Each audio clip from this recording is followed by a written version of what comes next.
Hola Salvador, ¿cómo estás? Muy bien, muy bien. Me gusta tenerte. Tú estás en la carrera de psicología. ¿Cómo lo relacionas esto con el escepticismo, el racionalismo? Bueno, de varias maneras. Lo que pasa es que dentro de la psicología también se estudia teoría del conocimiento, psicología cognitiva, qué es la conciencia.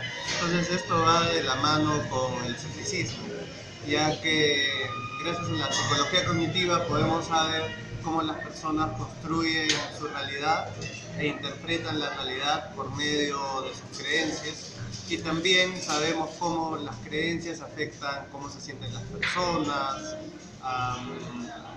cómo lidian consigo mismas. También gracias a esto sabemos cómo las personas muchas de sus dudas existenciales las buscan llenar con creencias espirituales o creencias religiosas. Entonces, las creencias religiosas son fundamentales para la existencia de mucha gente. ¿Mm? Entonces, las creencias religiosas son muy importantes para mucha gente. Sí, las creencias religiosas son muy importantes para mucha gente, pero por diferentes motivos, ¿no? Hay personas que tienen creencias religiosas para sentir que pertenecen a un grupo, para sentir que son miembros de una comunidad. Asimismo, hay personas que tienen creencias religiosas por motivos narcisistas, es decir, si yo pertenezco a este grupo soy superior, soy especial, ¿no? Asimismo, otras personas se aferran a creencias religiosas por miedo a la incertidumbre, por miedo a no saber, por no tener una explicación de las cosas cerradas, una explicación de las cosas que son misteriosas acerca del mundo, del universo. Entonces, todo lo ven a través de la religión. Asimismo, hay personas que sostienen su religión para sentir que continúan, que son parte de su familia, de como su familia era católica, digamos. Entonces ellos tienen que seguir eso porque si no sería una traición a la familia, ¿no? O sea, por razones culturales. Por razones culturales, razones de personalidad, razones de autoestima. Entonces, usualmente la fe religiosa no se basa solamente en la fe, sino que también se basa en los vínculos que tenemos con los demás, en la autopercepción, en el sentido de filiación. Sin embargo, existen los religiosos, los que no son creyentes. ¿Por qué? Así es. Bueno, lo que pasa es que afortunadamente las personas tenemos capacidad reflexiva, capacidad crítica, y nuestra identidad no tiene por qué basarse en creencias. Nuestra identidad puede basarse en nuestra propia autenticidad, en nuestra propia aceptación. Todos tenemos la capacidad de revisar nuestras propias creencias y cambiarlas, autocuestionarlas. Usualmente en la sociedad se hace menos el pensamiento crítico, se hace menos el pensar por uno mismo. Siempre en las sociedades grandes hay la norma de no pensar, porque el no pensar sostiene el status quo. Entonces, el pensamiento crítico, el pensar por uno mismo, es contracultural, y a la vez pensar por uno mismo es necesario para tener una buena salud mental, ya que yo tengo que cambiar ciertas creencias irracionales por racionales para poder modular bien mis emociones, para poder adaptarme mejor a las situaciones, ya que necesito un pensamiento flexible debido a que la vida es constantemente cambiante. Pero como mencionaba antes, por sus temores, por motivos psicológicos y de fe, la gente se aferra a ciertas creencias religiosas, ya que hay un temor a usar el propio criterio, a pensar por uno mismo.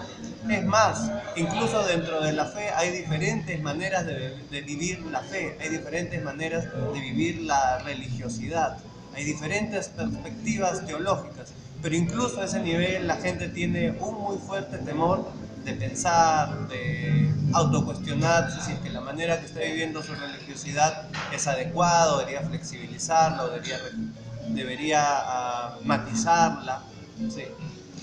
¿Cuándo la fe entonces podría ser beneficiosa o dañina? Bueno, la fe religiosa es dañina cuando es fanática, Albert Ellis, el creador de la terapia relacional emotivo-conductual, hablaba que la base de la enfermedad mental es el pensamiento rígido. Entonces, una fe fundamentalista que niega la realidad, es decir, que es una mentalidad cerrada en sí misma, que solamente se piensa a sí misma y no ve los hechos, las situaciones. Entonces, esto lo que genera es que la persona no puede adaptarse bien al mundo. Entonces le lleva a tomar decisiones que son contraproducentes. Asimismo, cuando la fe se vuelve una parte muy central de la identidad, se hace un fanatismo en que se escapa de cualquier mínimo cuestionamiento, de cualquier mínima evidencia contraria.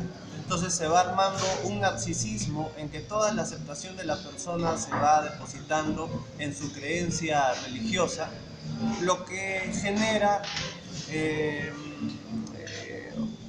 un permanente estado de conflicto con cualquier cosa que la cuestione, y lleva también a la persona a un inmenso desgaste emocional, porque constantemente estará chocándose con cualquier cosa que la cuestione en la más mínimo. La racionalidad, como bien sabemos, no puede ser algo cerrado en sí mismo. La racionalidad es algo que tiene que basarse en la realidad. Entonces, el pensamiento fanático, en vez de centrarse en la realidad, se cierra sobre sí mismo y se piensa a sí mismo. Entonces, cada vez va cayendo más en la fantasía, en la fantasía, en la fantasía. Entonces, en vez de la religión estar al servicio del individuo, el individuo se vuelve en función de su creencia religiosa cada vez más distorsionada, por lo que está cerrada en sí misma. ¿Y el fanatismo es necesariamente religioso o también se puede encontrar fanatismo en áreas no religiosas, en áreas seculares? No, por supuesto. Uno se puede volver fanático de cualquier cosa. Se puede volver fanático del sexo, se puede volver fanático del fútbol, se puede volver fanático de ciertos movimientos políticos. El fanatismo es creer que una ideología preestablecida y cerrada en sí misma puede explicarlo todo, y que todo aquello con la contradiga es un enemigo. Entonces, esto psicológicamente hablando va mucho de la mano con la soberbia, con el egocentrismo, hasta casi un solipsismo, si queremos ponerlo de alguna manera. El problema del fanatismo es que se retroalimenta a sí mismo. Lo que sucede ahí es un filtraje de información usualmente. Las personas, cuando se centran mucho en una idea, descartan y niegan todo lo que contradice esa idea y van buscando elementos que confirmen esa idea. Así estos elementos tengan que ser distorsionados. Es por eso que en psicoterapia se promueve la aceptación incondicional de los hechos, de la realidad. Se invita a la persona a siempre aceptar las cosas tal y como son, a abrirse a aceptar sus propias emociones en vez de negarlas. El motivo por el cual el fanatismo es tan fuerte es porque le da a la persona una sensación de certeza.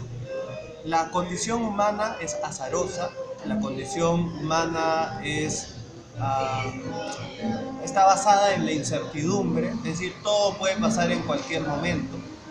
Entonces, cuando yo digo, yo ya sé la verdad, y esta es la verdad fundamental, y pase lo que pase, esta verdad no va a ser criticada, entonces eso me da una sensación de fortaleza, de seguridad, pero de una seguridad falsa, que usualmente termina en comportamientos de violencia, en comportamientos totalitaristas, en comportamientos fascistas. Entonces, todos seríamos falibles, tentados por estas debilidades del fanatismo, la creencia religiosa, el autoritarismo. Claro, así es, todos podemos acabar fanatizándonos, incluso el mismo ateísmo puede vivirse de una forma fanática. Es por eso la importancia del estudio, la importancia de la reflexión, Porque en realidad una persona segura de sí misma es una persona que acepta su condición humana, que acepta su vulnerabilidad, que acepta que es un ser humano imperfecto, y esto nos lleva también a conectar emocionalmente con los demás, nos lleva a tener un mayor sentido de comunidad, un mayor sentido de responsabilidad de nuestros actos. Y de ahí la gran importancia de que los intelectuales, los psicólogos, especialmente promuevan a la gente que piensen por ellos mismos, que utilicen su mente para reflexionar, para pensar y también que conecten con su cuerpo para sentir, para que la solidaridad, la compasión, la conexión emocional sea más importante que cualquier ideología o cualquier idea cerrada en sí misma. ¿Qué recomendarías para todo esto que estás diciendo? ¿Qué debemos hacer? Lo que debemos hacer es pensar, que no creer que que existen ideas cerradas en sí mismas, ideas que son puntos finales. El filósofo Antonio Escotado decía que preguntarle si había llegado a una conclusión final es de mal gusto, porque nadie lo sabe todo ni nunca podemos estar seguros de nada. Una idea que nos parecía completamente verdad durante una época, luego nos puede parecer todo lo contrario. La base de una salud mental adecuada y de un ciudadano que está bien adecuado a la comunidad es tener una mentalidad flexible. Siempre estar con un pensamiento crítico, siempre estar estudiando los últimos avances de la ciencia y también comprender mejor otras culturas, otras formas de pensamiento, juntarnos con personas que sean diferentes a nosotros para aprender de ellos y tener una apertura a la experiencia. Esto hará no solamente que nos sintamos mejor, sino que pensemos mejor, que podamos querer mejor a los demás y sobre todo que tengamos una mente más clara y más profunda. ¿Qué podemos rescatar de las religiones, por ejemplo? De las religiones podemos rescatar muchas cosas. Todos tienen derecho a tener fe religiosa y también tienen derecho a no tenerla. Creo que, pero más allá de la fe religiosa, podemos rescatar cosas como el perdón, la tolerancia. Muchas manifestaciones religiosas no tienen tolerancia, pero otras sí. Asimismo, podemos rescatar el sentido de comunidad. También pienso que ciertos valores familiares, así no estemos de acuerdo totalmente en ellos, al menos ciertos matices sí son importantes. También la religión ha hecho muchas cosas importantes a nivel solidario y constantemente está promoviendo que nos preocupemos por personas que están en estado desfavorecido. Asimismo, la religión muchas veces ha trabajado a nivel del sentido de la vida. Hay algo que se llama cristianismo humanista, ¿no? El humanismo cristiano, en que se promueve mucho encontrarle el sentido de la vida al servicio de la comunidad, al servicio de los otros. Asimismo, yo creo que la religión nos ayuda a tener cierto sentido de sorpresa, cierta apertura a asombrarnos siempre a lo nuevo y también ver lo más profundo y lo más hondo en las cosas más simples y sencillas. No tan solo en la religión cristiana, sino en general, en todas las religiones hay una devoción especial a la naturaleza, hay una celebración especial de los vínculos significativos y profundos, y creo que en una sociedad secular debemos mantener eso ya que nos humaniza más, cosas como por el estilo. Pero en muchas partes del mundo la secularización ha crecido y la religión ha decaído. Sí. ¿Cómo ves eso aquí en nuestro país, por ejemplo? Bueno, me parece que eso ha sucedido más en países de primer mundo, ¿no? Lo que yo he visto en países grandes como Estados Unidos o en Europa es que hay partes que siguen siendo muy religiosas y otras que sí son muy seculares. En dichas sociedades seculares lo que ha pasado es que la religión ha sido reemplazada por manifestaciones menores de espiritualidad como el New Age, es decir, el yoga, esoterismo. Entonces es muy curioso, tenemos personas que rechazan la religión por un lado, pero por otra parte se dedican a participar de grupos pseudo-orientalistas o tienen iniciativas por el Feng Shui y cosas por el estilo. El ser humano tiene una natural tendencia hacia cosas espirituales o hacia cosas que tengan que ver con pensamiento mágico. Creo que también en sociedades muy seculares se ha rechazado la religión de una manera tan tajante que no se ha visto, no se ha buscado rescatar aquello que era positivo de ellas. Entonces, muchas veces se cae en posturas posmodernas a nivel moral que son bastante decadentes.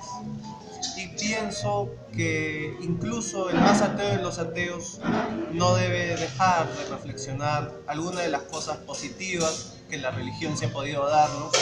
A nadie le hace daño leer a San Agustín, a nadie le hace daño leer a Thomas Merton, a gente como ellas, como esos, que aunque podamos no compartir su fe, podemos sí extraer ciertas reflexiones morales que sí pueden aportar de manera positiva a la sociedad, ya que porque yo no crea en una fe religiosa, eso no significa que todo aquello que ha aportado de desarrollo moral y reflexivo en dicha religión no nos pueda ser útiles. Es decir, el escepticismo no puede ser un escepticismo cerrado de negación total. Eso no es escepticismo, eso es cinismo. El escepticismo debe ser cuestionador y el cuestionamiento debe ser de juicio, no de prejuicio. Es decir, de buscar descartar aquello que no es válido para rescatar aquello que sí es válido. Entonces, ¿cuál consideras que es la misión de todo intelectual en nuestro país? ¿Cuál debería ser? La misión de todo intelectual aquí en el Perú debe ser, uno, de difusión del conocimiento, que no se quede todo en la academia, sino que la gente se entere de autores, de pensamientos, que los instruya a ser mejores ciudadanos, a conocerse a sí mismos, a vivir mejor, a tratarse mejor. Asimismo, el intelectual siempre tiene un rol contracultural. La labor del intelectual siempre ha de ser de criticar aquellos elementos en su cultura que considere que no son adecuados y promover el por qué no son adecuados, dando razones y también instruyendo. Eso puede ser tanto a nivel político como a nivel religioso, filosófico, cultural. Siempre el intelectual es una especie de ingeniero cultural, si queremos decirlo de alguna manera, ¿no?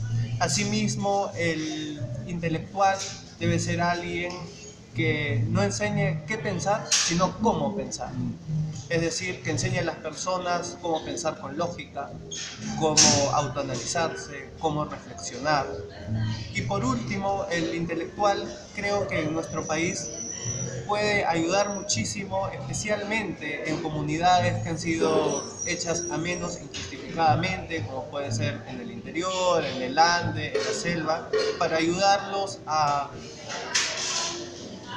que se den cuenta de la gran valía de su cultura ancestral y de qué elementos positivos pueden tomar de allí, y también a repensar su propia cultura para hacerla avanzar, no para rechazarla. En ese sentido, habría que rescatar la autoestima, ¿no? La gran parte de los peruanos. Así es, creo que el nacionalismo, hay nacionalismo positivo y nacionalismo negativo. El nacionalismo negativo es el nacionalismo fascista, es decir, mi país es mejor que todos y todos los países son malos, entonces hay una cosa expansionista que dominemos a los demás países. Entonces ese nacionalismo no. Pero si hay un nacionalismo sano de apreciar la propia tradición cultural y decir, mi país es valioso, no es superior a los demás países ni inferior, simplemente tiene su propia valía, y parte de eso es buscar conocer la propia cultura, buscar conocer la propia historia, ya que nosotros, querramos o no, estamos condicionados por ella. Entonces, conocer a mayor profundidad nuestra propia tradición cultural nos hace, por un lado, apreciarla más, y por otro lado, conocernos a nosotros mismos mejor como sociedad. Muchas gracias, Salvador. Muchísimas gracias.